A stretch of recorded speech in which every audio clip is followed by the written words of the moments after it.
ഇല്ലാത്തോർക്കും ഉള്ളോർക്കും ഇല്ലാത്തോർക്കും ഉപ്പ് കൊടുക്കണ റബ്ബ് റഹീമിനെ നമ്മിലൊതുക്കണ്ട.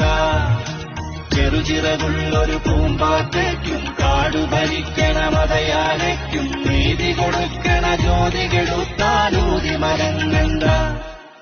അല്ലാഹുവേ കീശയിലിട്ട് നടക്കണ്ട, റബ്ബുൽ ആലമീനെ പക്ഷം ചേർക്കാൻ നോക്കണ്ട.